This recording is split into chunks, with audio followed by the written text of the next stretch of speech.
안녕하세요, 뉴스반장입니다. 오랜만에 제대로 된 여론조사가 나왔습니다. 물론 아직까지 극우 보수, 이직들이 과표집된 여론조사지만 그래도 조금씩 정상화가 되어가는 느낌인데요. 계속되는 보수 결집과 이직들의 여론조사 적극 참여로 전혀 엉뚱한 여론조사가 이어지고 있는 겁니다. 드디어 더불어민주당 지지율이 국힘당보다 오차범위 내에서 앞선다는 여론조사 결과가 29일 나왔습니다. 차기 대통령 후보 선호도 조사에선 이재명 민주당 대표가 36%, 김문수 고용노동부 장관이 17%를 기록했는데요. MBC가 코리아 리서치 인터내셔널에 의뢰해 지난 27일부터 28일까지 전국만 18세 이상 남녀 1,004명을 대상으로 정당 지지율을 물은 결과 민주당은 44%, 국힘당은 41%로 집계됐는데요. 내란 공주당이 41%라고요. 이런 여론조사 결과는 내란을 일으킨 내란 수괴가 구속 기소된 상황에 또 이런 내란 수괴를 옹호하는 국힘당이 개거품을 무는 상황에서는 절대 나올 수 없는 수치인데요.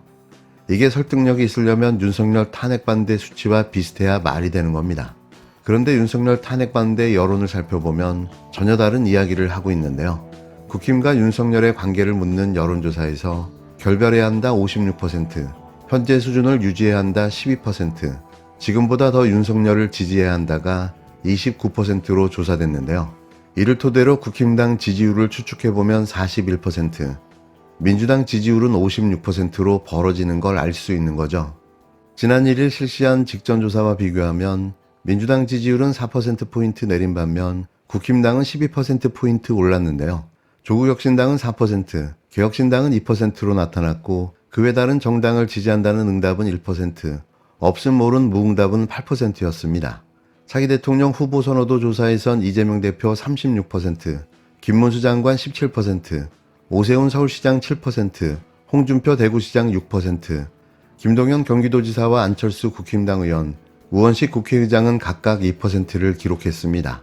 이준석 개혁신당 의원과 유승민 전 국힘당 의원, 김경수 전 경남지사, 원희룡 전 국토교통부 장관, 김부겸 전 국무총리 선호도는 각각 1%였는데요. 민주당 지지층에선 이 대표 선호도가 77%로 가장 높았고 국힘당 지지층에선 김 장관 39%, 오 시장 15%, 홍 시장 13% 순으로 집계됐습니다. 윤석열 탄핵 인용을 전제로 조기 대선을 치를 경우엔 정권 교체를 위해 야권 후보가 당선되어야 한다는 응답이 50%, 정권 재창출을 위해 여권 후보가 당선되어야 한다는 응답이 44%로 나타났는데요. 직전 조사에 비해 정권 교체로는 5%포인트 줄어든 반면 정권 재창출로는 12%포인트 늘어났습니다. 이번 조사는 통신 3사 휴대전화 가상번호를 이용한 전화면접 조사 방식으로 진행됐으며 응답률은 18.9%, 표본오차 95% 신뢰 수준에 오차범위 플러스 마이너스 3.1%포인트입니다. 보다 자세한 내용은 중앙선거 여론조사 심의위원회 홈페이지를 참조하시면 되는데요. 지금의 허상을 보고 버리는 내란 수괴 윤석열과 내란 공조당의 꼴값, 설 인사를 하러 나간 국힘당이 서울역에서 국민들의 쓴소리를 그렇게 듣고도 윤석열을 면회한다니 이들이 정상적인 정치 집단일까요? 민심을 이기는 정치는 없습니다. 이들의 잘못된 행태는 반드시 역사가 기록할 텐데요. 이들의 연명도 그리 오래 남지 않았습니다. 왜 주요 정치인들이 전부 탄핵을 반대하고 윤 대통령 옹호하고 왜 그러고 있을까? 심지어는 서부지법 폭력 사태까지 옹호하는 이 지경에 왜 이르렀을까? 이렇게 보면 이 여론조사표에는 안 나타납니다만 세부 내용을 뜯어보면요. 국민의힘 지지층의 대다수가 탄핵이 기각돼야 된다고 얘기를 하고 윤 대통령이 복귀해야 된다고 얘기를 하고 그렇게 얘기합니다. 예. 그러니까 그 지금 당심과 지지층이 일단 이 데이터상으로는 그렇게 가 있기 때문에 이제 속으로는 탄핵 인용될 거야 라고 생각하면서 조기 대선을 물밑에서 준비하는 분들이 이 당심에 다가서기 위해서 과격한 언사를 하는 거예요. 이 탄핵에 관해 가지고. 그 다음에 당권을 염두에 두고 있는 주요 정치인들도 마찬가지로 하고 있어요. 그래서 그렇게 하고 있기 때문에 지금 표면상 저렇게 극단적으로 생각하는 유권자가 많은 것처럼 지금 보이게끔 되어 있습니다. 예. 그래서 이 점이 이걸 부추기는 메커니즘으로 되어 있어서 이거는 해로워요, 우리 정치에. 그러지 말고 깔끔하게 헌법재판소의 결정을 받아들인다 이런 입장으로 하고 협조하고요.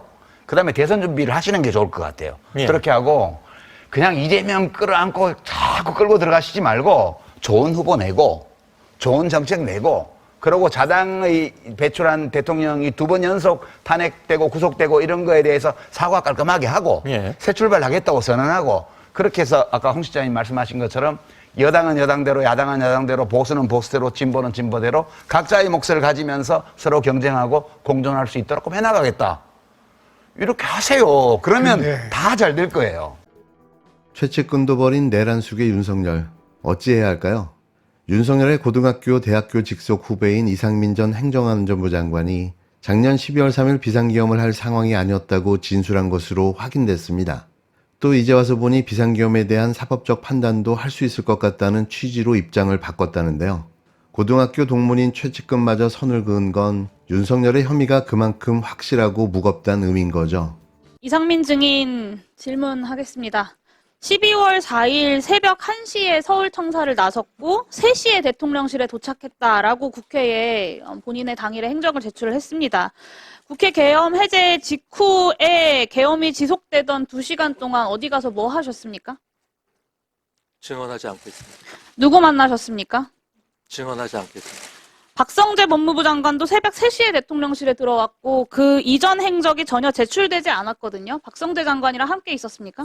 아무리 휴대전화를 교체하고 비화폰을 쓰고 동선을 다 숨겨도 추가 수사하면 다 꼴이 밟힐 거고요. 오늘 이상민 전 장관이 증언을 하지 않기로 작정을 하고 나오셨나 본데 증인의 증언 거부의 사유를 좀 합리적으로 추론을 해보면 진실을 말하면 내란 주요 임무 종사자가 될 것 같고 거짓을 말하면 위증일 것 같아서 거부하는 거다라고 볼 수밖에 없습니다. 형소법 제148조가 유죄 판결을 받을 사실이 드러날 염려가 있는 증언을 거부할 수 있다라고 하고 있어요. 결국에는 오늘의 이 증언 거부 자체가 이상민 증인의 죄를 인정하는 것이고요. 이 죄를 감하는 유일한 방법은 국민들께 진심으로 사과하고 그날의 진실을 역사 앞에 그리고 국민들 앞에 소상하게 밝히는 것입니다. 오늘 이 자리에서 진술하지 않는 것은 역사에 끝까지 내란 속의 윤석열의 오른팔로 남겠다라는 선언을 하는 겁니다. 동의하십니까, 이상민 증인? 결코 동의할 수 없습니다. 피의자 윤석열이랑 어떤 사전 모의도 없었다고 주장하는 이상민 증인이 심지어는 계엄을 말리고 반대했다라고 주장을 하는 증인이 어떻게 이렇게까지 윤석열과 혼연일체가 되어서 움직였는지 저는 정말 좀 놀라운데요. 지난 22일 국회에 나와 증인 선서를 거부한 뒤 증언하지 않겠다는 답만 앵무새처럼 반복한 이상민 전 행정안전부 장관. 그런데 이 전 장관이 경찰 조사에서 이번 비상계엄이 요건에 맞지 않는다는 취지로 진술한 것으로 확인됐습니다. 상식적으로 계엄군을 투입할 정도로 사회 질서가 혼란스러워야 하는데 그런 상황이 아니었다는 건데요. 느닷없는 입장 변화가 의아스럽습니다. 이 전 장관은 또 사퇴 이후에야 법을 찾아봤다면서 계엄법을 본 후에도 계엄할 상황이 아니라고 판단했다는 취지로 경찰에서 진술했는데요. 이 전 장관의 진술처럼 비상계엄 선포 요건은 엄격합니다. 전시와 사변 또는 이에 준하는 국가비상사태 시 적과 교전 상태에 있거나 사회 질서가 극도로 교란돼 행정과 사법기능 수행이 현저히 곤란한 경우에만 할 수 있는데요. 윤석열의 최측근이자 판사 출신인 이 전 장관도 비상계엄이 정당하다고 법률적으로 방어하진 못하고 있는 겁니다.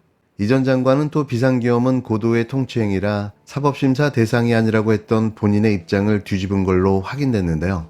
이 전 장관은 경찰 조사에서 대통령이 헌법을 초월해 무한정 권리를 행사할 수 있지 않다며 지금 보니 사법 판단을 할 수도 있다는 생각이 든다는 취지로 진술한 것으로 확인됐습니다.